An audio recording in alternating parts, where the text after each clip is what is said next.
Hello there, boxing fans around the world. Thank you for joining me once again here on Talkin Fight. Got another episode of boxing news today, and I'm going to start off with a couple of stories courtesy of Dan Ambrose, who is writing about the DAZN pay-per-view prices, more or less, that have been announced with respect to Canelo Alvarez and his fight, his trilogy fight against Gennady Golovkin, Triple G, which takes place at the T-Mobile Arena in Las Vegas. Anyway, it's a very interesting story because I recently commented on the pay-per-view prices that were being made available to boxing fans via Showtime for the Jake Paul fight, who I thought should have commanded a lot more money, but they were offering a pay-per-view price of $59.99 to U.S. boxing fans. Anyway, as the story goes, it seems that U.S. boxing fans are being asked to pay $84.99 to watch Canelo and Triple G battle it out.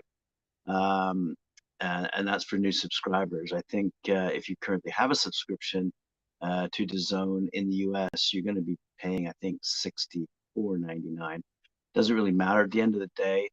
Fans are a little bit upset, and people are thinking this is a fight that's happening way too late anyway in both fighters' careers. Canelo's younger, bigger, stronger than Triple G, and so the effect, I think, of that is that I agree with what Dan Ambrose is saying here, that people are simply going to choose to pirate the actual fight or wait until the fight finishes and just watch it for free on YouTube, or save their money and not watch it at all.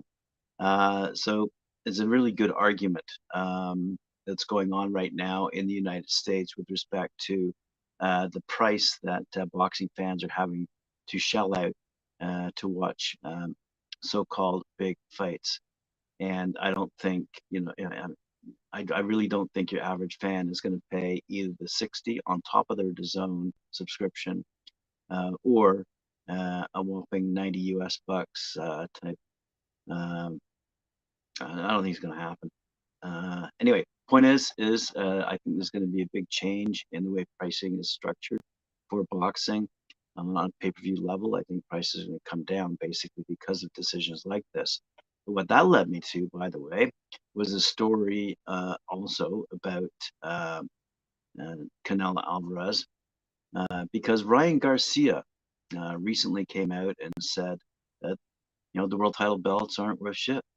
They're not worth anything in this era anymore.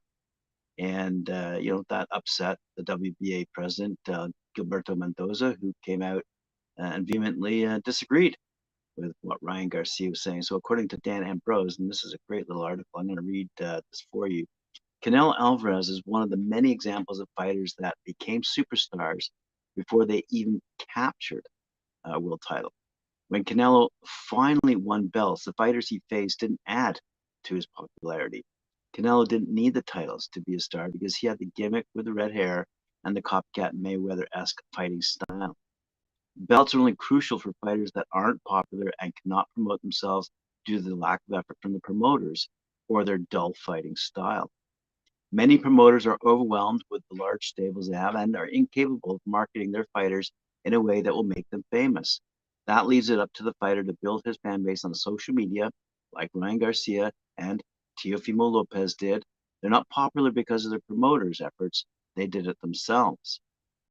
The undefeated lightweight contender Ryan, who's 23-0 with 19 knockouts, believes the sport has changed, and the title belts have lost their meaning entirely due to how the four sanctioning bodies have watered down and polluted each weight class with multiple title belts. Titles nowadays are the paper variety, held by mediocre fighters who only stay champion as long as their management can help them swerve the talented fighters. If they're lucky, they can get their cash out fight and make millions of dollars before the contenders expose them. We just saw that with former unified lightweight champion George Kambosos Jr. At this point, it's easy for marginal fighters to win world titles if they have a wily promoter that can maneuver them into a position to capture vacant titles against horrible contenders who don't deserve the high ranking the poor sanctioning bodies often give them. Ryan Garcia said, and I quote, "You guys put so much emphasis on these belts. He's saying this to DAZN boxing show. He's saying, let them go. They don't mean shit. Belts don't mean shit nowadays. Ryan Garcia has a fortune estimated at $10 million, probably US dollars, and is living proof that you don't need to win or hold down a world title to become a star. Titles are useless to him, as he's got 8.9 million followers on Instagram and over 1 million on YouTube alone. At 23 years of age, Ryan is astute enough to understand what is important to the fans are matchups, not useless titles, which mean nothing. Ryan wants the fight with Gervonta Tank Davis badly because he knows the fight will sell. It has nothing to do with Gervonta being a world champion because WBA's secondary lightweight title is leather and gold prop that he carries into the ring and means nothing. Boxing fans view Tank Davis as the best fighter at 135, and they would if he didn't, and they would if he didn't even hold a world title. So, said WBA President Gilberto Mendoza in reply, quote, strong words. My belt is 100 years old, no matter what. I understand Ryan. I understand he's on top of the game, but I think he's very positive about the sport. But not every boxer is like him. A boxer needs belts at the end of the day. Unfortunately, I think he got caught up in the moment. He's young. He gets a lot of attention because he doesn't have a belt. But if he wants to write his name in the history books, that legacy cannot continue to happen if he doesn't have 4 belts, Mendoza said. If he wants to prove himself in this current boxing atmosphere, he needs to win the 4 belts, not only at lightweight, but at 140 and 147, which I think he has a lot of potential to do. So there you go. A couple of outside the ring kind of articles that I'm reporting on today. And let's conclude with a couple of upcoming fights that I think are kind of unique as well. The first one comes to us via New Jersey, and it's courtesy of what I think is a new company anyway. R&B Promotions is pleased to announce a unique and new professional boxing series that will take place on the Battleship, New Jersey in Camden, New Jersey, Friday, August 12th. R&B Promotions is headed by former bantamweight fighter and current owner of the highly regarded TKO Fitness. That's Alex Barbosa. He says, we are very excited to jump into pro boxing promotion. We have done several successful amateur shows, and having fights on the Battleship, New Jersey is a different experience that the fans will really enjoy. We are featuring young and hungry fighters, and I could not be happier about the show on August 12th, he said. Heading up the event will be undefeated welterweight Tahmir Smalls, who's taking on Andres Vieira in a 6-round bout. Smalls is out of Philadelphia, by the way, 8-0 with 5 knockouts and 23 years old. He's coming off a first-round stoppage over Rogue Augustin Yanko on June 24th in Philadelphia. And by the way, Smalls is a frequent sparring partner of top-ranked welterweight Jaron Boots Ennis. Vieira, by the way, is out of Montevideo, Uruguay, and he's 11-5 with 8 knockouts. And he's 38 years old and a 6-year professional. So that should be a good fight. And if you want more information on the other fighters on this particular card, please pop along to boxing247.com and have a read of the remainder of those fighters that'll be on that battleship, battling it out. And for the final story of the day, coming to you out of Sonora, Mexico, only 10 days after the launching of the Canela Box Nights series, Canela Box and World Cup Boxing Series, led by CEO Terry Holland and promoter matchmaker Guy Taylor, have announced boxing's newest series will return August 19th to one of boxing's true hotbeds, Los Mochis, Sonora, Mexico. Canela Box Nights will be held and streamed live for free the third Friday evening every month in Mexico. Sonora is synonymous with elite boxing, producing stars such as 5-time world champion Fernando Montiel, who sported a record of 54-6 with 39 knockouts, and 4-division world champion Jorge Arce, who's 64-8, 49 knockouts. The most recent WCBS signing, super middleweight Manuel Gallegos, 19-1, 16 knockouts, has a legitimate shot at developing the next star from Los Michos. Gallegos appears to have the same size, strength, skills, and chin to go deep into the loaded 168-pound division. 2 fights ago, Gallegos defeated former Showtime and TMT fighter Kevin Newman out of Las Vegas by way of close 10-round unanimous decision a year ago.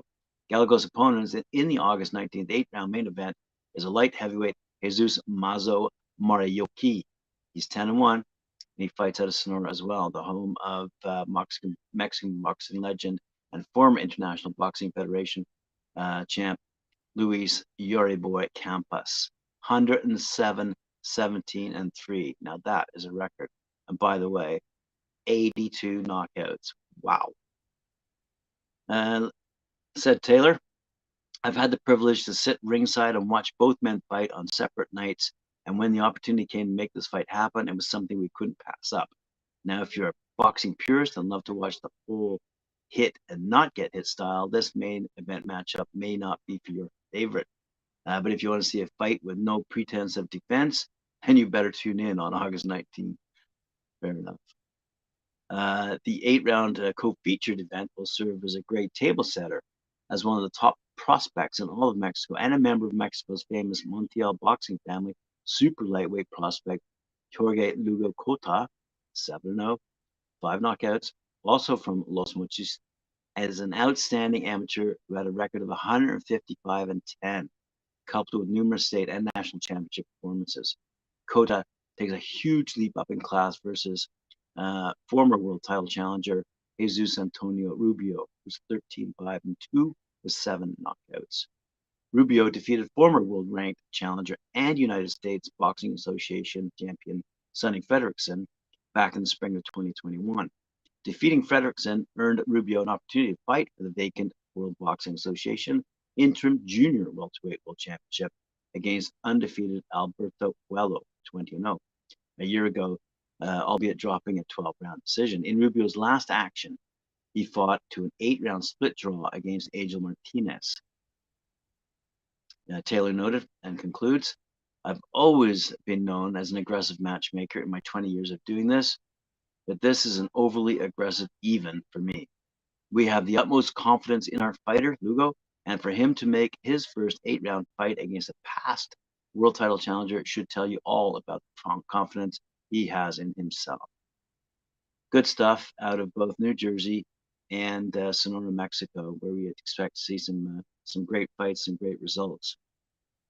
So once again, I want to thank you for joining me here on Talk Fight for another episode of Box News Today. I hope it's been informative and educational for you. And I'd like you to like, share, and subscribe our channel and hit that notification bell. And we'll see you again at 4 p.m. for Knuckle Up, featuring Mike Orr and Cedric Van.